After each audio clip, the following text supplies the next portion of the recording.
Part 1. A Woman as the Emperor.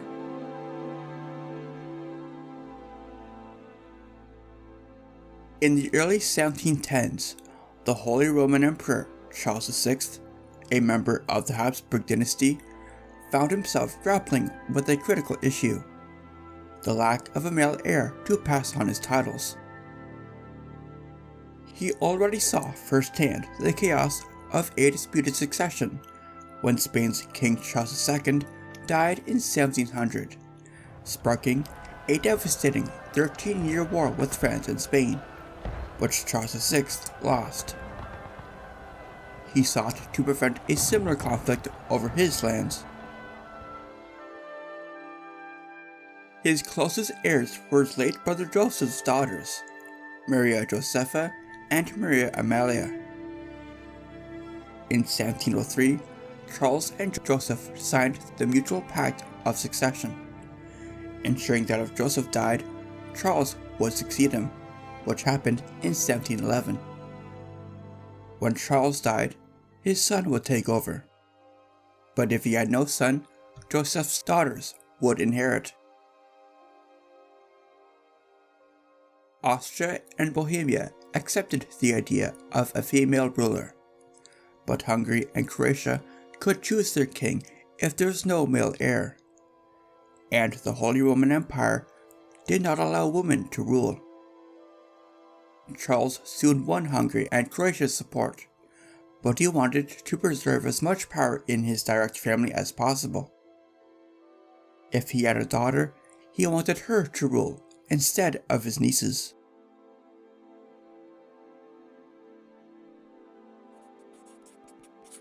As the War of the Spanish Succession came to an end, Charles issued an important decree called the Pragmatic Sanction. This nullified the Mutual Pact of Succession and said that if he had no sons, his daughters would inherit his lands, like Austria, Bohemia, Hungary, Croatia, the Austrian Netherlands, modern-day Belgium, and some parts of Italy. At first, this did not seem necessary because Charles had a son in 1716. But sadly, the boy died the same year. That left Charles with only his daughters, Maria Theresa, born in 1717, and Maria Anna, born in 1718. Charles wanted to make sure Maria Theresa would take the throne, so he spent the next 20 years convincing other European countries to agree to his plan. Great Britain, France, Russia, and Spain said they would support the Pragmatic Sanction. However, these promises were weak. Many people wanted a share of the Habsburg lands. Some, like Charles's nieces Maria Josepha and Maria Amalia, believed they had a right to the throne too, regardless of what the Pragmatic Sanction had to say about it. Their husbands, Augustus of Saxony and Charles Albert of Bavaria respectively, also wanted Habsburg power and refused to accept the decree.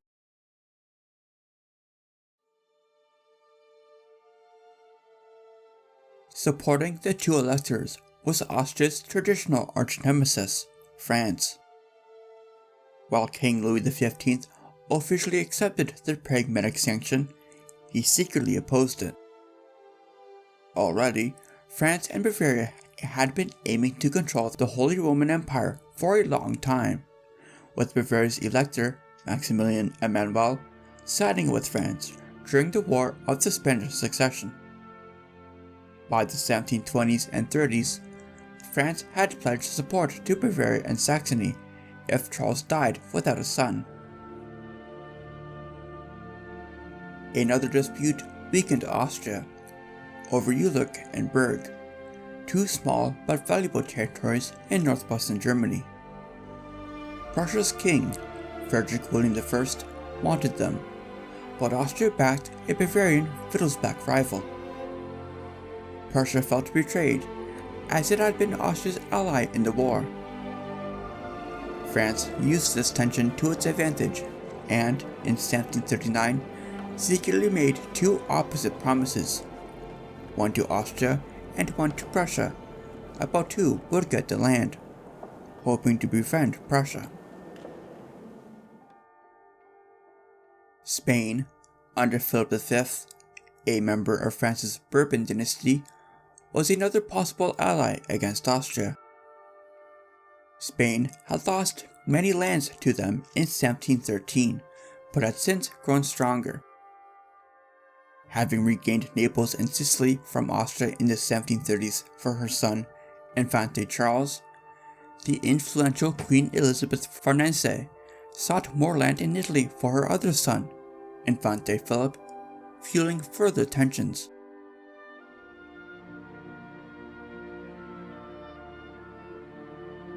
By the late 1730s, war seemed inevitable.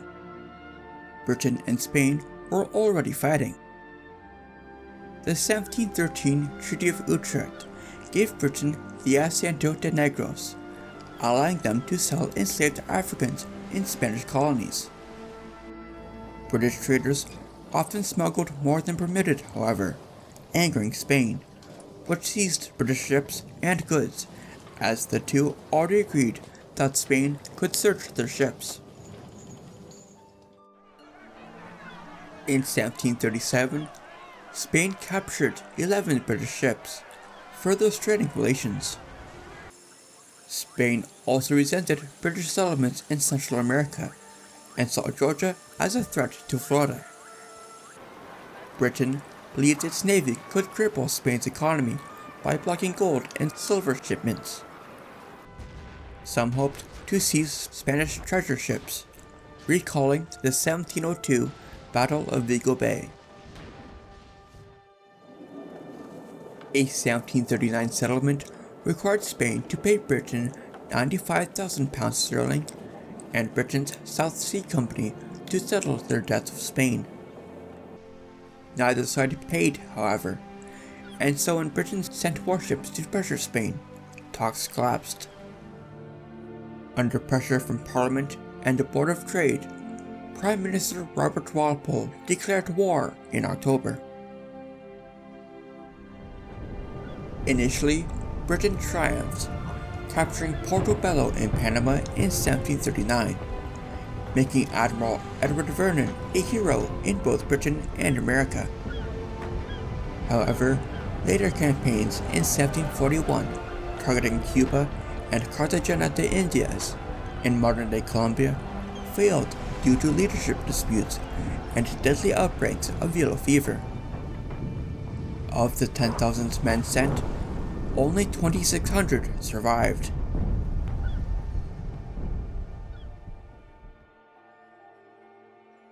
After a short illness, Emperor Charles VI died on October 19, 1740. His daughter, Maria Theresa, took his place. While she could feel secure as other countries had agreed to let her inherit the throne, at least on paper, she had little experience in running an empire.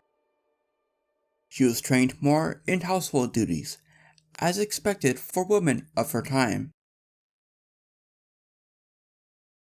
Maria Theresa inherited an empire that was weak and hard to control. It was large and filled with many different people, making it difficult to manage. Hungary, a key part of the empire, had a history of rebelling. The advisors that the Habsburgs had were old and past their prime, and tax collection was poor, leaving Austria with little money. Austria's army was also weak. Since the War of the Spanish Succession, its strength had faded. This became clear when Austria performed abysmally in battles against the Turks from 1737 to 1739. Other European countries noticed these problems, making Austria an easy target. Maria Theresa explained the whole situation best herself. I found myself without money, without credit, without army, without experience and knowledge of my own, and finally, also without any counsel.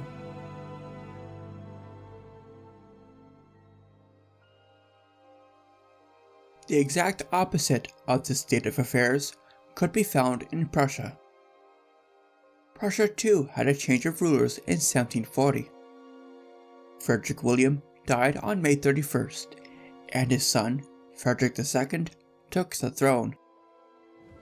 Unlike Maria Theresa, he inherited a strong, wealthy kingdom, with an army of 80,000 professionally drilled troops.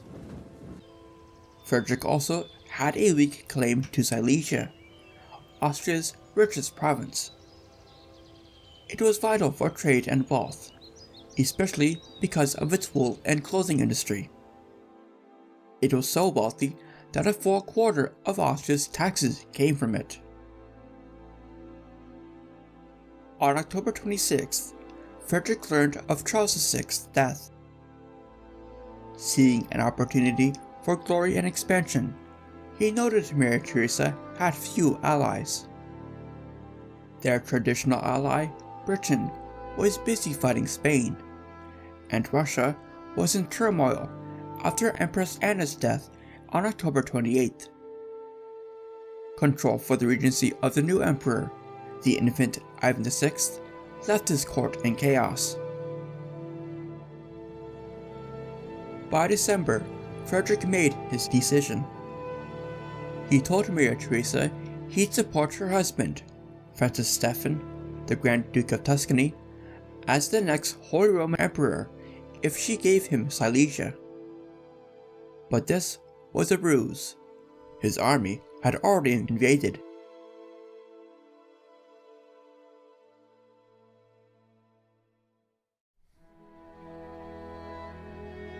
Part 2. I have crossed the Rubicon.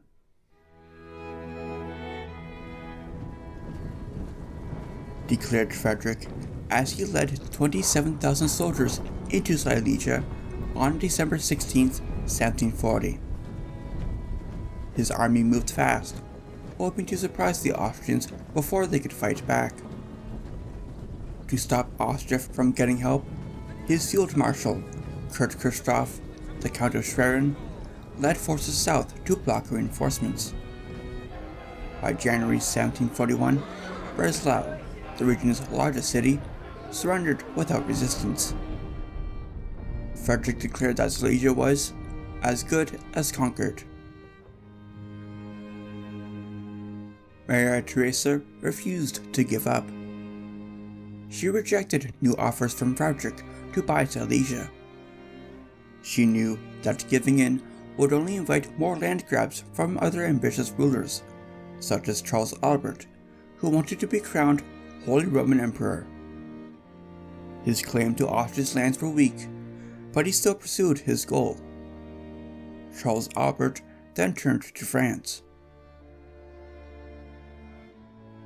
At first, France hesitated, but two key figures, the Duke of Belle-Isle and Cardinal Fleury, saw a chance to weaken their long-standing rival by backing Charles Albert.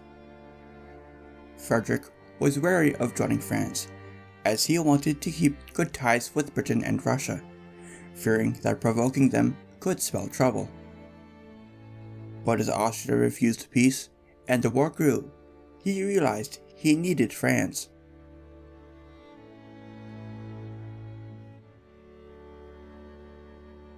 Short on money, Maria Theresa hired Wilhelm Reinhard, the Count of Nyburg, as he promised victories with fewer soldiers and supplies. Despite his past failures against the Ottoman Turks, he eagerly sought redemption. While Frederick was lingering in southeastern Silesia, Nyburg, with 15,000 men, crossed into Silesia on March 29th, reaching Nisa by April 5th. Catholic locals in the town aided him, but in Prague, Protestants withheld support, keeping him unaware of Prussian movements to stop him. On April 10th, the Prussians marched towards Mollwitz, outside the Drag. There, Neipperg formed battle lines. Though outnumbered, the Austrians did well. Their cavalry managed to push back the Prussians, nearly forcing a rout. Fearing capture, Frederick fled on his general's advice. But the Austrian horsemen paused to loot the Prussian camps, allowing Schwerin, now in command of the battle, to rally his men. Their rigorous training and powerful artillery secured their victory by evening. Both sides lost 4,500 men. Humbled, Frederick vowed to never flee the battlefield ever again. With this victory, he turned to diplomacy, aiming to gain more land.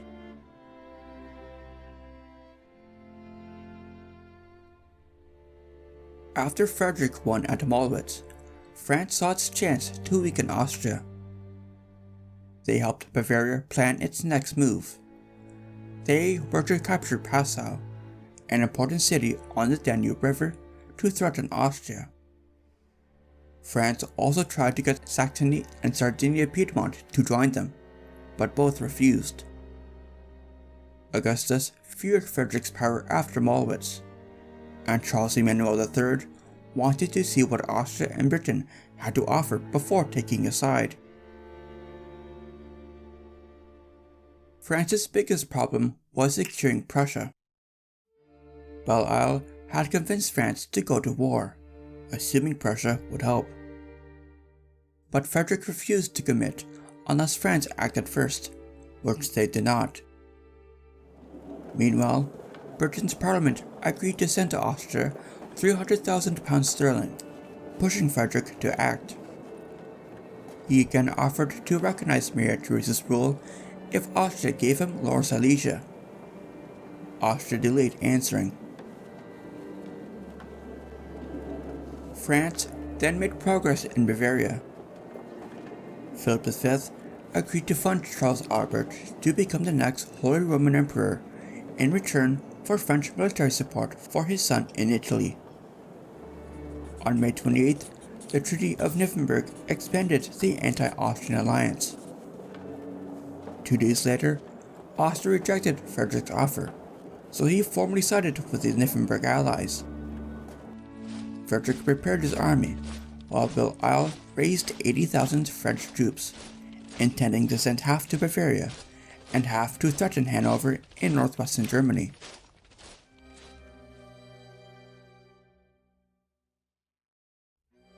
Though Britain gave Austria some money, it gave little real support. King George II worried Frederick might attack Hanover, which he also ruled. Though he promised Austria troops, Britain as a whole focused on France instead, seeing it as the bigger threat.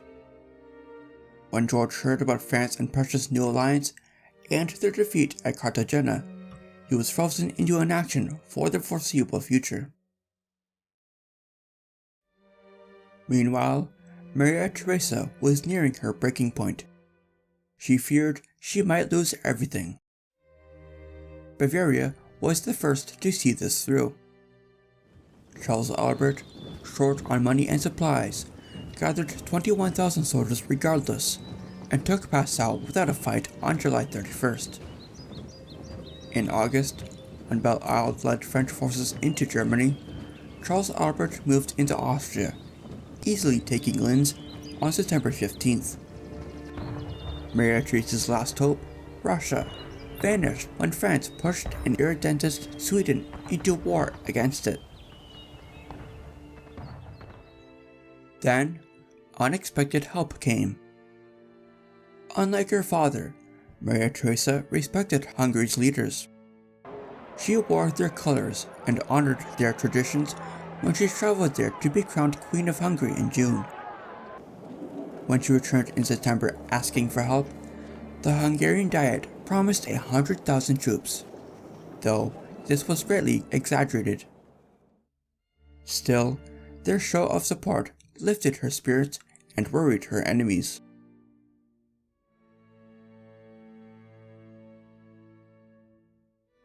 In October, Frederick secretly made a deal with Austria.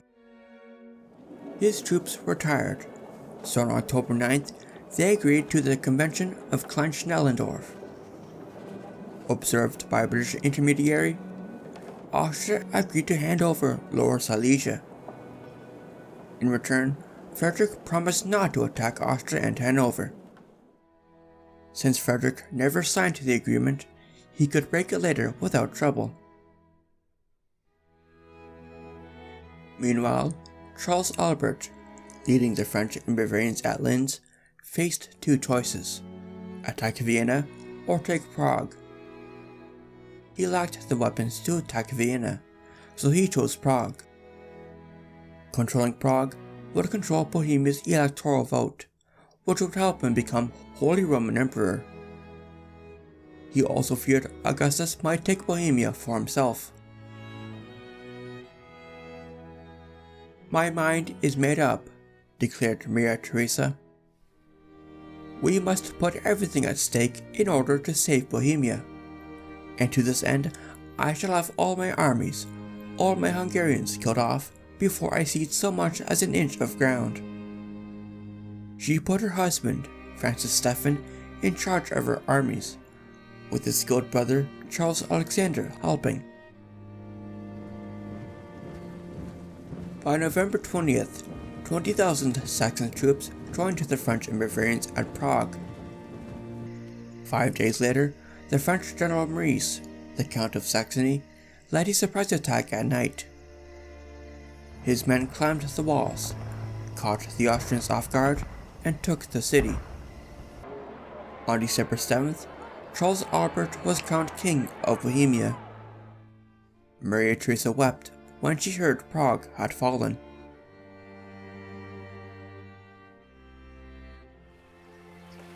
As the war spread, Spain still wanted to take land in Italy, and Philip V asked France for help. He argued that France had to help because his son, Infante Philip, was married to King Louis XV's daughter. But Cardinal Fleury was more focused on choosing the next Holy Roman Emperor. By late 1741, Fleury agreed Spain could claim Parma and Piacenza. Since Austria had to move troops away from Italy to deal with Charles Albert and Frederick, and Britain's weak navy in the Mediterranean hesitated to fight, Philip V saw his chance. He sailed 40,000 troops to Tuscany, while the French navy pretended to attack Gibraltar to distract Britain. By early 1742, Spain landed 25,000 soldiers without trouble, helped by storms scattering the British fleet. Spain's invasion worried Charles Emmanuel. He feared Spain, but wanted Austria's Duchy of Milan in Italy, which he had a claim to. With no better choice, he sided with Britain to protect himself, even though it meant war with Spain, and siding with Austria. Luckily, Spain ran into problems. In June, Charles Emmanuel took pro-Spanish Modena. In August, Britain threatened Naples, forcing it to pull troops from Spain's army. Spain felt betrayed, as France did little to help, making Queen Elizabeth Farnese furious. She believes France cared more about Germany and kept Spain in the dark about their plans.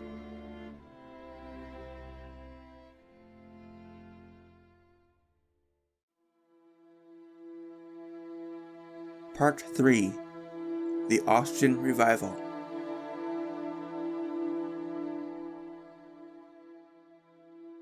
As the French, Bavarians, and Saxons invaded the rest of Bohemia, Frederick saw his mistake in trusting Austria. Luckily, he never signed the truce at Klein-Schnellendorf. When Prague fell, he acted fast, gathering his troops and joining the French and Saxons.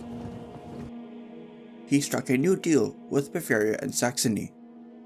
Prussia would keep Lower Silesia, while Austria, Bohemia, and Tyrol would go to Charles Albert. Moravia and Upper Silesia would go to Augustus. Maria Theresa had another problem. Her husband, Francis Stephen, was losing his chance to become Holy Roman Emperor. As Austria weakened, the empire's electors started favoring Charles Albert. The French even paid bribes to secure his victory. On January 24, 1742, Charles Albert was unanimously elected Holy Roman Emperor in Frankfurt and was crowned Charles VII in February. This made him the first non-Habsburg to hold the title in the past 300 years. As Charles Albert traveled to Frankfurt to be elected, Austria was making good use of the money Britain sent them. Upon returning to Vienna, Maria Theresa put Ludwig Andreas von Khevenhuller in charge of a counteroffensive.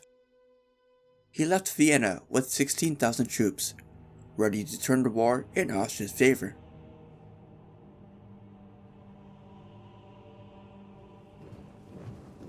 In January, Khevenhuller led his army across the Enns River, and the Franco-Bavarians quickly retreated west. On January 17th, Austria forced Bavarian troops into a chaotic retreat at Schärding. Next, Khevenhuller turned to Linz. The city had no walls, and the French commander, the Count of Ségur, only had trenches and barricades to rely on. Ségur threatened to burn down Linz if Khevenhuller did not negotiate. On January 24th, the two did so. The French troops left unharmed, and Linz stayed intact. As Austria marched west, the war became brutal. Austrian soldiers, particularly Croats, burned villages, looted towns, and terrorized the Bavarian countryside. The capital, Munich, changed hands multiple times before Austria finally secured it on May 6th. Feeling confident, the Austrians considered advancing into France itself. But Maria Theresa had more important threats to counter. Frederick invaded Moravia, hoping to reach Vienna. His troops took Olmütz in Jihlava by February 15th, but struggled at Brno. Austria had reinforced the city, and Frederick lacked the artillery to break through. His Saxon allies abandoned him, supplies ran low, and local resistance grew. By April, Frederick had to retreat, ending his failed campaign.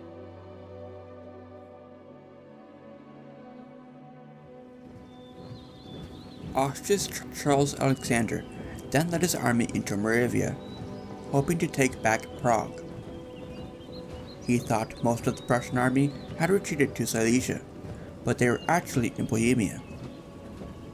By May, Frederick learned the Austrians were close. He sent a third of his army to block them, while his other troops, led by Leopold II, the Prince of Anhalt-Dessau, followed.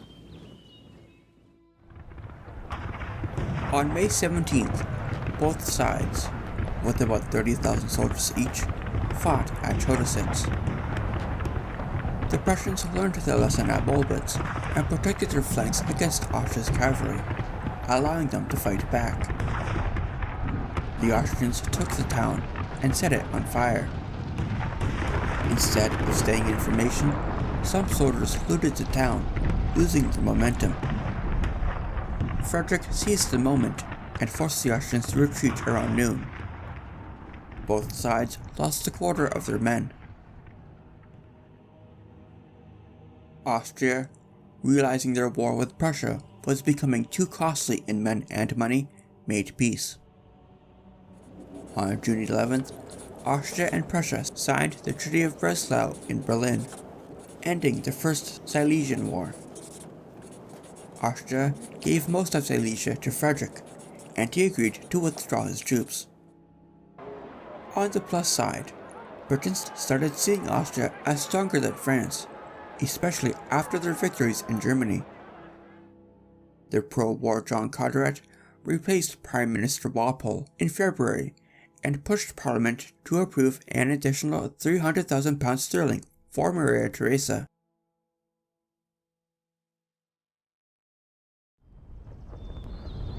With Prussia now out of the war, and the Saxons now on peaceful terms with Austria, the French army in Prague faced disaster. Austria had surrounded the city with 70,000 troops. The 25,000 French soldiers inside faced hunger, disease, constant attacks, and therefore low morale. Despite an excess 35,000 reinforcements arriving, a French war council in October decided that escape was the only option. Marshal Belle-Isle took charge and planned the escape. He tricked the Austrians by pretending the French would stay for winter, while gathering supplies and leaking false orders to further distract the Austrians. On December 16th, they sealed the city, sent cavalry to distract the enemy, and slipped away in the dark. At first, the plan worked. The Austrians noticed too late, giving Belle-Isle a head start. They marched day and night, reaching the Ore Mountains by December 20th. The journey was brutal. Freezing temperatures and exhaustion killed many. In the end, only a quarter of the original army survived. Though the French had not secured a single victory in 1742, they had avoided destruction.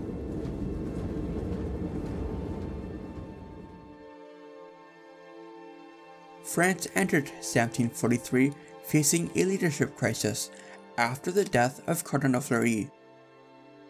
He held great influence in the government for years, but as he aged, his power and health faded. When he died on January 29th, France needed a new plan for the ongoing war. Different advisors had different ideas. Cardinal Tencin wanted to fight Britain. France's naval director, the Count of Marpon, believed France needed to win at sea. The Duke of Noailles saw Britain as a long-term threat and wanted to focus on the Low Countries. But King Louis XV was indecisive. He wanted peace, but also military glory. His hesitation weakened France's war strategy. Spain wanted to impress a leaderless France with its victory. In early 1743, the Spanish Count of Gage was ordered to attack or resign. With no other choice, he crossed into Modena with 13,000 men, forcing a battle with a similarly sized Austrian and Piedmontese army on February 8th. At first, Spain's cavalry pushed back the enemy, but they chased retreating soldiers instead of attacking the rest of the army. Austria's commander, the Count of Traun, regrouped and launched a counterattack, forcing Spain to retreat. Despite losing, France did become more willing to give Spain support.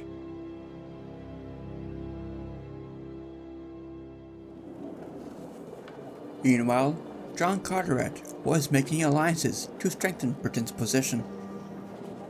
He signed a defense treaty with Frederick in November, and soon after, another with Russia. By the spring of 1743, he persuaded a hesitant Dutch Republic to side with Britain. Once Carteret funded Hanover's troops, the Dutch agreed to send money and men, boosting the Allied army to just under 60,000 troops. This new multinational army of Austrians, Dutch, Britons, and Hanoverians, called the Pragmatic Army, crossed the Rhine under John Dalrymple, the Earl of Stair. Despite speaking different languages, the soldiers worked well together. Meanwhile, Charles Alexander won at Simbach, Deggendorf, and Dingolfing in Bavaria, retaking Munich in June. Also in June, the Pragmatic Army reached Mainz, waiting for King George II, who insisted on personally leading the army. They then struggled with hunger and discipline, and decided to retreat to Hanau to gather supplies. Marshal Noyer aimed to cut off their supplies and set a trap near Dettingen. On June 27th, the Allies began their retreat and ran right into the trap, where the French attacked. However, their commander, the Duke of Gramont, made a mistake by pushing forward and losing his strong defensive position, allowing for an Allied victory by the end of the day.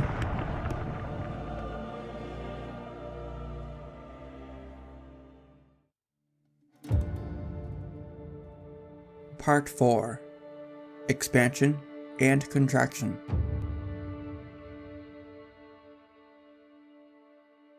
When the infant Ivan VI became Russia's emperor in 1740, he was bound to be overthrown. In December 1741, Empress Elizabeth, the daughter of Peter the Great, did just that. She believed she was more deserving of the throne, but she had little experience. She spoke French well, but did not know much about ruling or her own country. Since Elizabeth lacked experience, the Bestuzhev brothers controlled Russia's government. They supported Austria and Britain, while disliking France because they backed Russia's enemies, Sweden, Poland, and the Ottomans. Frederick, meanwhile, feared Russia's power and wanted Elizabeth on his side.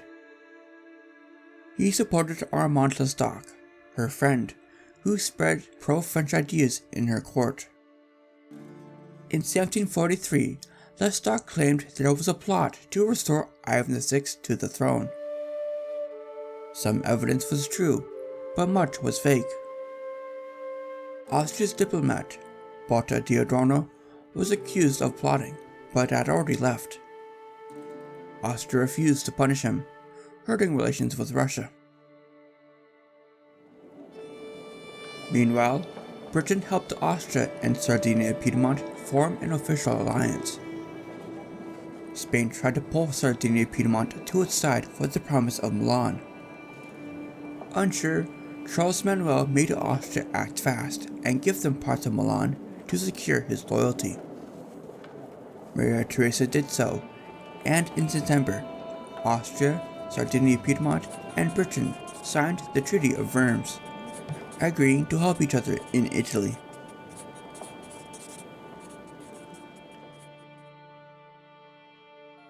Louis XV felt betrayed when he heard about the Treaty of Worms, as Bourbon efforts to sway Charles Emmanuel to their side all went to waste. He promised Philip V they would get revenge. On October 25th, the two signed the Treaty of Fontainebleau.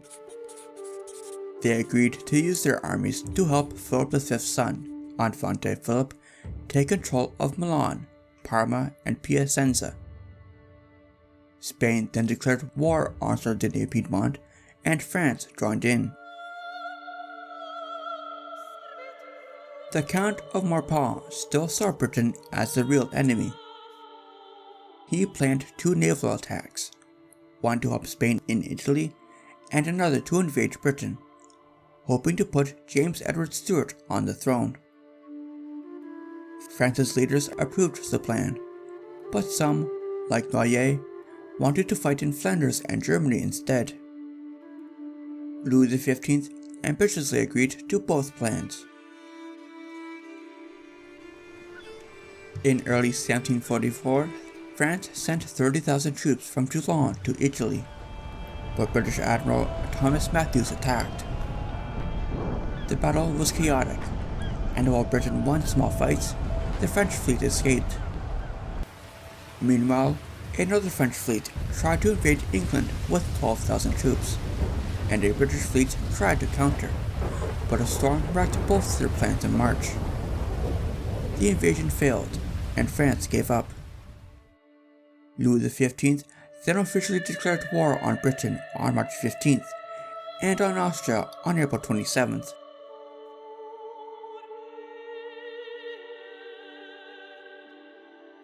As war spread in Italy, Infante Charles, the King of Naples and Sicily, joined his father, adding 13,000 troops to General Gage's 12,000 to stop the Austrians.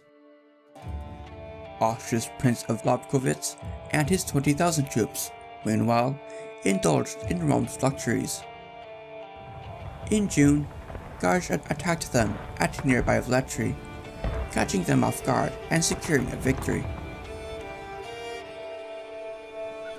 Lobkowitz then planned to march south and attack Naples. But in August, learning that Charles was again in Velletri, he shifted to capturing him. On August 11th, 6,000 Austrians entered Velletri undetected, but turned to looting instead of seizing the king.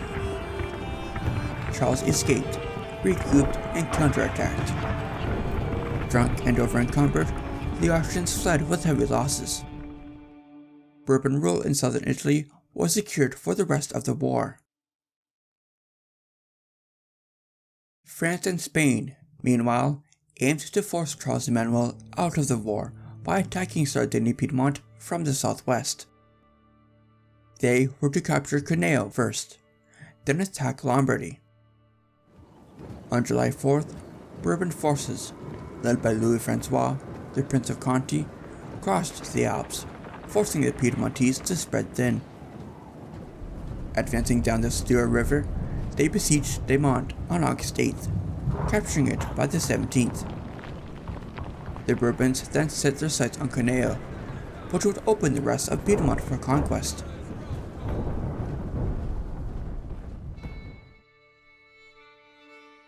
Despite the Treaty of Breslau, Frederick and Maria Theresa remained distrustful. Maria Theresa resented losing Silesia and opposed Charles Albert, arguing that his election was unfair. Frederick feared the idea that Austria and Britain were seeking to weaken Prussia. The Treaty of Worms, allowing Austria to easily shift troops to Germany, alarmed him. By early 1744, Frederick prepared for war. In May, he formed the Union of Frankfurt with Charles Albert, Hesse-Kassel, and the Electoral Palatine to uphold Charles Albert's emperorship. Knowing France planned to fight in Germany, he ensured that they acted first to prevent them from abandoning him. Louis XV, focused on the Low Countries, agreed. Prussia would invade Bohemia with 80,000 troops, while France attacked the Austrian Netherlands with 87,000. The Pragmatic Army was divided.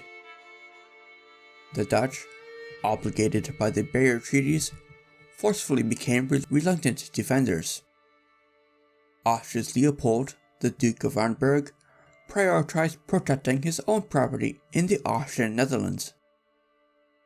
The British and Hanoverians were led by George Wade, an elderly and incompetent officer. Starting in May, French forces swiftly took Menin, Ypres, and Ferns. Dutch resistance was weak, and their government was divided on how to respond.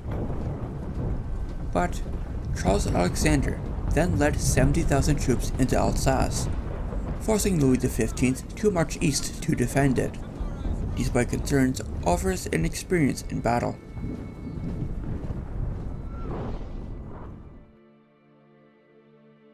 Frederick, upon hearing that the Austrian army was in France, preemptively mobilized his army. On August 15th, he re-entered the war and invaded Bohemia, swiftly marching towards Prague. Austria found some breathing room when Louis XV fell seriously ill with smallpox, delaying French plans and allowing the Austrians to send some men to Bohemia. By September 16th, Prussia took Prague. Austria began to regain its strength. Britain provided funds for 20,000 more Austrian soldiers, and Saxony joined Austria with another 20,000. By October, hunger, disease, and local resistance weakened Prussia. Even their famous discipline broke down. Facing a larger Austrian army, Frederick abandoned Prague and retreated in November. Frederick saw more setbacks in 1745. Carteret fell out of favor with Britain's ministers and was replaced by Thomas Pelham Holles, the Duke of Newcastle. Newcastle secured the Treaty of Warsaw, uniting Austria, Britain, Saxony, and the Dutch into an alliance to support the Pragmatic Sanction, much like how the Union of Frankfurt sought to uphold Charles Albert.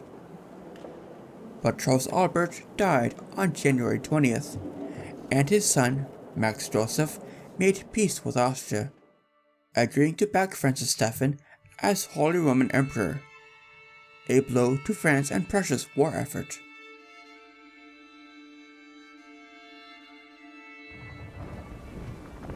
As the 1745 campaign season began, Frederick deployed 85,000 troops in Silesia, anticipating an Austro-Saxon invasion.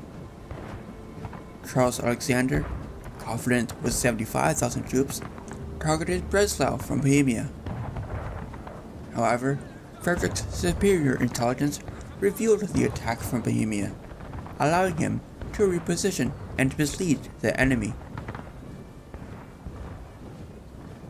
In June, the Austro-Saxon army entered Silesia, assuming Prussia was retreating. On the 3rd, Frederick struck their camps near Sturgegom at dawn, overwhelming the Saxon grenadiers and horsemen. By 8 a.m., Austria and Saxony had lost 13,000 men, while Prussia lost nearly 5,000. After the Battle of Hohenfriedberg, both Britain and Frederick believed Austria was in deep trouble, and the two held the Convention of Hanover in August. There, Prussia was willing to agree to peace and to support Francis Stephen's imperial election. Austria, however, refused to yield. Determined, Austria and Saxony continued fighting. On September 30th, they attempted to trap Frederick near Burkersdorf, but he launched a surprise uphill assault, breaking their lines despite 4,000 casualties. Prussia then advanced on Dresden, where on December 15th at Kesselsdorf, they decisively defeated the Saxons, and Frederick entered the Saxon capital. After the battle, Austria had little choice but to negotiate peace. They signed the Treaty of Dresden on Christmas Day. Prussia retained Silesia, recognized Francis Stephen as emperor, he was elected and crowned Francis I in September, and withdrew from Saxony. With the conquest of Silesia, Frederick the Great nearly doubled the size of his kingdom in both size and population, while establishing Prussia as a force to be reckoned with in the process.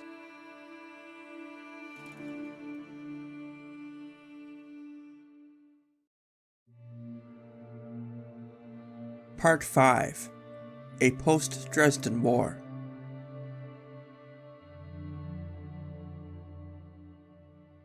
When Max Joseph made peace with Austria, France felt like Germany was becoming a lost cause, and put its full attention on Italy and the Low Countries.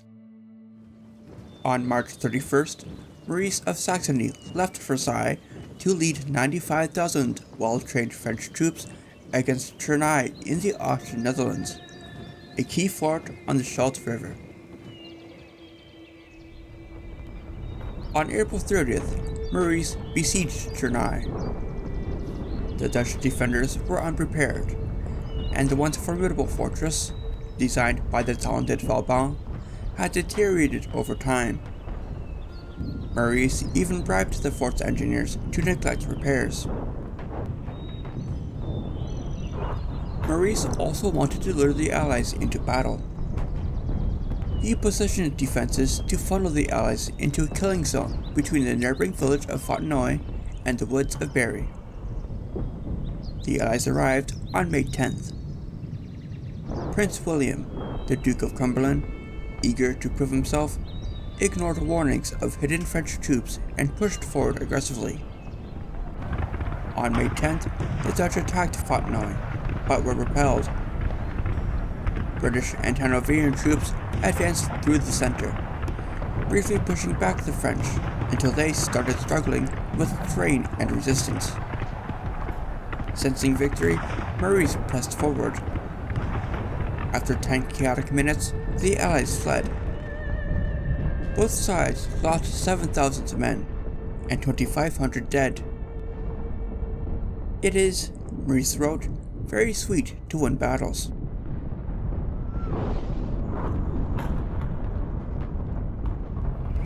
Maurice captured Tournai on June 20th and besieged Ath while sending men to take Ghent, which fell on July 15th.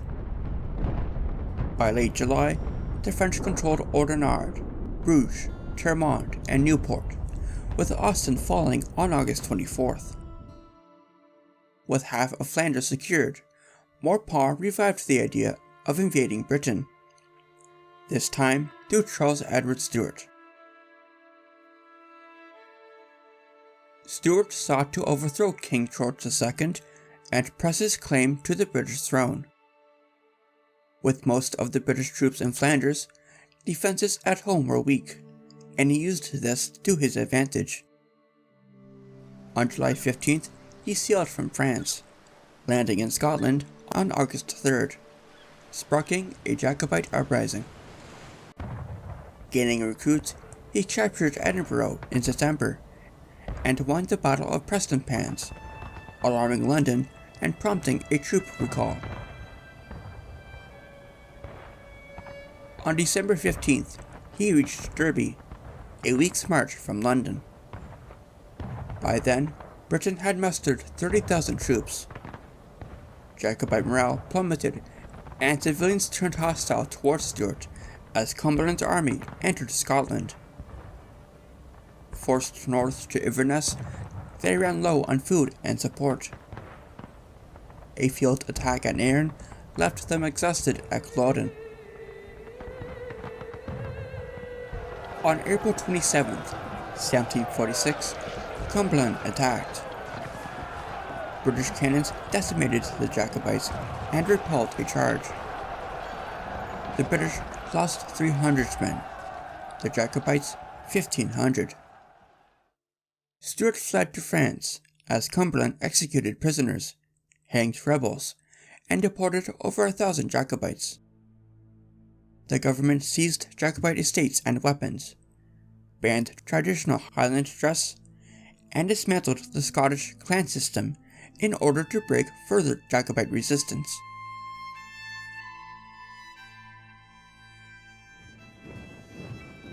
As Frederick and the Prussians neared Prague, the Prince of Conti neared Cuneo in Sardinia Piedmont. On September 12, 1744, 50,000 Bourbons besieged the city. The defenders, half as numerous, resisted with raids and gunfire, delaying the main attack. On the 30th, a battle erupted near Madonna del Olmo. Though the Piedmontese fought fiercely, French artillery forced them to retreat. However, October rains then flooded the Bourbon trenches, and Conti, having lost 15,000 men during the siege, withdrew by November 15th. The 1745 campaign saw the Bourbons aim to split the Austrians and Piedmontese. Marching from Genoa, their new ally, the Marquis of Maulbois and General Gage advanced separately. By June, they took Acqui, Novi, and Tortona. By September, Pavia and Piacenza. Queen Elizabeth Farnese rejoiced as land for Infante Philip was now secured. The last key target was Bassignano, whose fall would open Lombardy.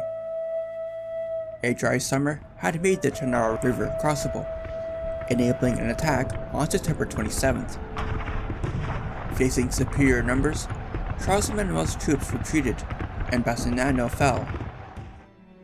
Under Elizabeth's pressure, Gage pushed towards Milan, which surrendered on December 16th.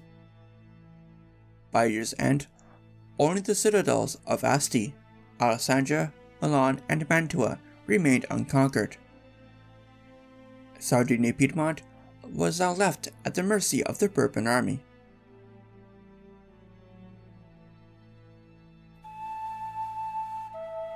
Charles Emmanuel was saved by the Treaty of Dresden. With much of Austria's army now freed up leading into 1746, the Piedmontese were confident that they would be used in Italy and attacked Asti, defeating the French on March 5th.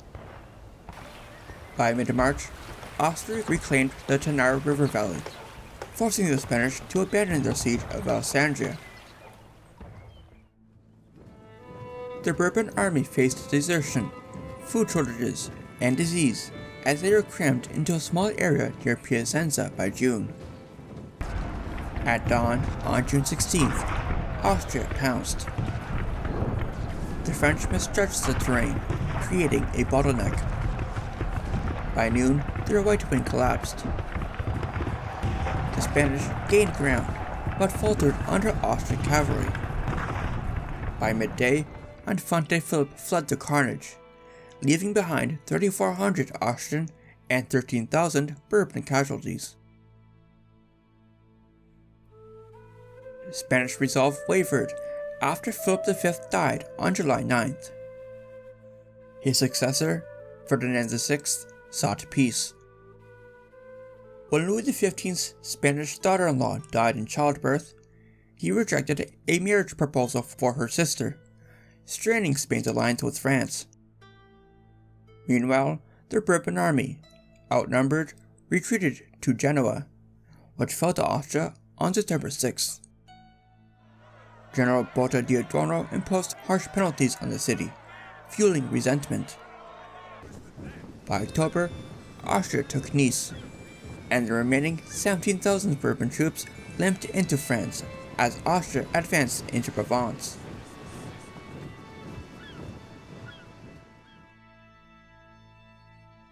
Diodono's occupation worsened Genoa's hardships.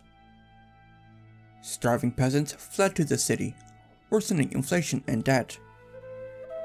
The government drained its largest charity to pay off this debt, burdening the poor. On December 5th, Austrian soldiers forced Genoese locals to move a heavy mortar, sparking riots. By the next day, people had looted armories, built barricades, and forced the Austrians to retreat. Even a workers' government emerged and sought French aid, but Louis XV hesitated to support a republican uprising. Genoa's revolt alarmed Europe. Maria Theresa ordered it crushed.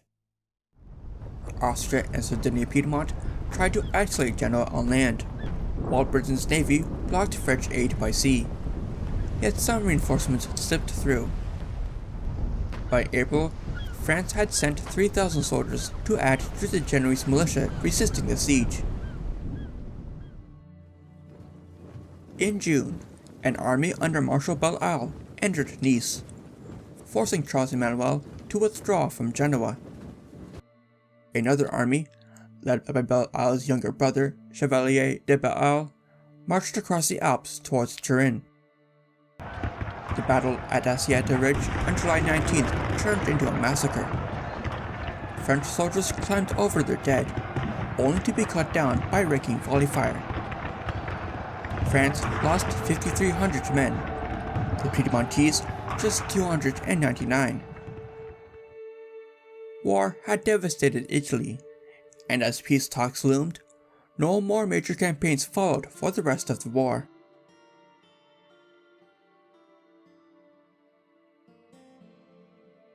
While the Bourbon position in northern Italy collapsed, it was greatly strengthened in the Low Countries. In 1746, Maurice led 200,000 French troops into the Low Countries, capturing Brussels and Antwerp by June, then Mons, Charleroi, and Namur in October with little bloodshed. He aimed to take Maastricht, the gateway to the eastern Netherlands. He then crushed Austrian opposition at the Battle of Broku on October 11th. By 1747, the Dutch Republic was politically split between the Statists, who wanted a more republican form of rule, and the Orangists, who backed the Prince of Orange, Willem Frieso, to lead a more monarchical government. A French invasion of Dutch Flanders shattered the Statists' argument that their rule had kept the country safe. People across the country revolted, fearing another disaster year like in 1672. Under pressure, Willem Frieso, now William IV, took full control as Stadtholder of the Dutch Republic. Though he expanded the army, the Dutch were too weak and exhausted to fight effectively. Maurice resumed his campaign. At Lawfeld in July, just outside Maastricht, his forces struggled to take the village when a British cavalry charge nearly turned the tide. But the French surrounded the second charge and defeated them. Despite winning, they failed to capture Maastricht. In September, 30,000 French troops besieged Bergen op Zoom, north of Antwerp. After taking the city, French discipline collapsed. Soldiers looted, burned homes, and killed 2,000 civilians. Another 1,000 were wounded in the chaos, causing outrage throughout Europe.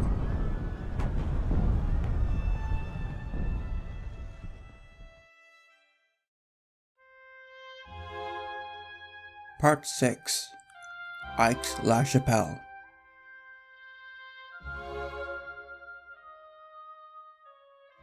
By the time Bergen op Zoom fell, most European powers sought peace. War had drained their resources and economies, and further fighting seemed futile.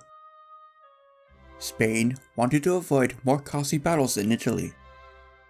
Austria faced mounting debt.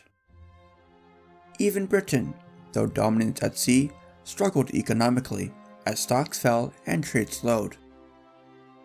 France, despite its victories, was also in crisis.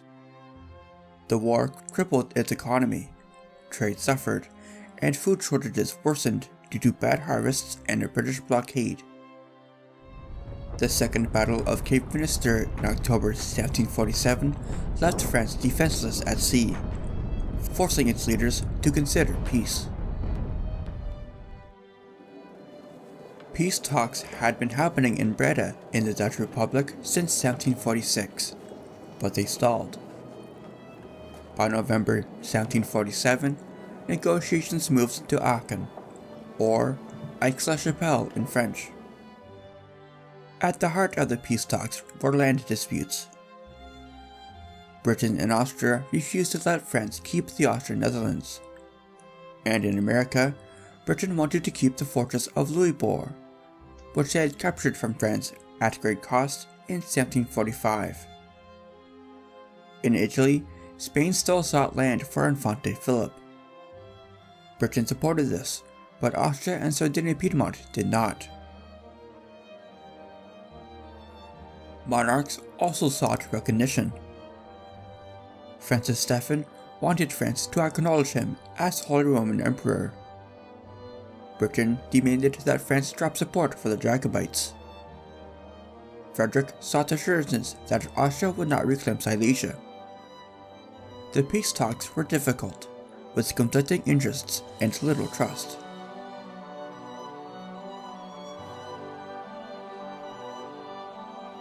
Just because peace talks were going on, it did not mean that the war was over. After losing at Lawfeld, Britain sought Russian aid. Russia agreed to send 37,000 troops for £300,000 per year.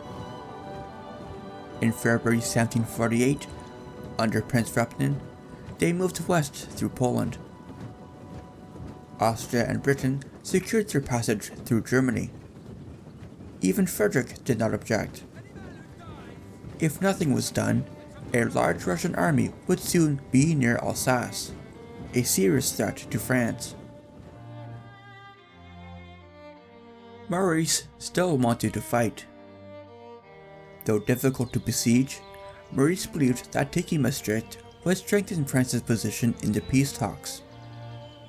He tricked his enemies by pretending to prepare a siege at Breda, while secretly moving troops across the Meuse River. When they did so, Maurice swiftly moved east to join them. By April 15th, Maastricht was cut off, trapping 10,000 Dutch and Austrian soldiers inside. The siege, which was so close that the cannon fire could be faintly heard by the negotiators at Aix-la-Chapelle, pressured Britain and Austria to settle before France crushed the Dutch. Austria softened their stance, offering Infante Philip Savoy until he inherited Naples. Britain overruled, letting Philip have Parma and Piacenza.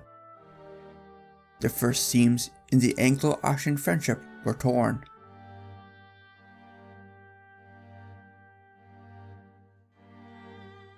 By late April, France and Britain held secret talks. There, France misled Britain about Austria and Spain nearing a deal against Sardinia-Piedmont. Britain, unwilling to risk it, signed the treaty on April 30th with Dutch representatives. The treaty restored most pre-war lands. Austria regained the Austrian Netherlands, and Britain returned Louisbourg to France for Madras in India, much to the anger of the American colonies. Britain regained the Spanish Asiento, while Infante Philip gained Parma, Piacenza, and Guastalla, ensuring Bourbon cooperation but angering Austria and Sardinia-Piedmont. France recognized Francis Stephen as Holy Roman Emperor and George II as King of Great Britain, abandoning their support of the Stuart claimants. Austria's pragmatic sanction was reaffirmed, Sardinia-Piedmont's land secured, and Prussia's control of Silesia confirmed. A land armistice began on June 15th, and a naval ceasefire 3 months later. This gave Maurice time to take Maastricht, lasted until the armistice, and the Russians arrived too late. On October 18th, 1748, France, Britain, and the Dutch signed the Treaty of Aix-la-Chapelle, ending the War of the Austrian Succession. Spain signed on October 20th, Austria on October 23rd, and Sardinia-Piedmont on November 7th.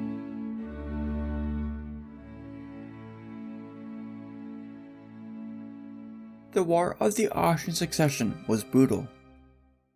About 100,000 soldiers died during combat, as well as from disease, starvation, and exposure.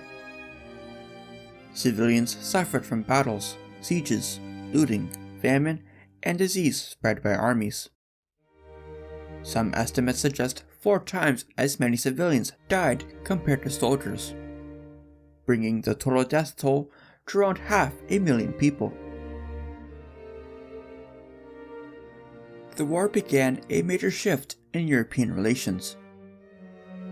Though on opposite sides, Britain and Prussia grew closer during the war and the negotiations. Britain started seeing Prussia as a useful counter to France. Meanwhile, Austria resented Britain for risking its Italian territories in the treaty and the loss of Silesia, so it started becoming friends with France. France also drew closer to Austria by the fact that Frederick seemed like an untrustworthy ally. He signed the treaties of Breslau and Dresden without telling France, which left Louis XV to pick up the work of trying to defeat a now undistracted Austria. This dissatisfaction resulted in the diplomatic revolution of 1756. Austria and France, once bitter and ancient enemies, became allies. Britain, which had supported Austria for decades, turned to Prussia instead. Both sides understood that the Treaty of Aix-la-Chapelle was a pause to the fighting, not a final agreement. Leaders on both sides expected more conflict on the horizon. Already, war had resumed between France and Britain in North America.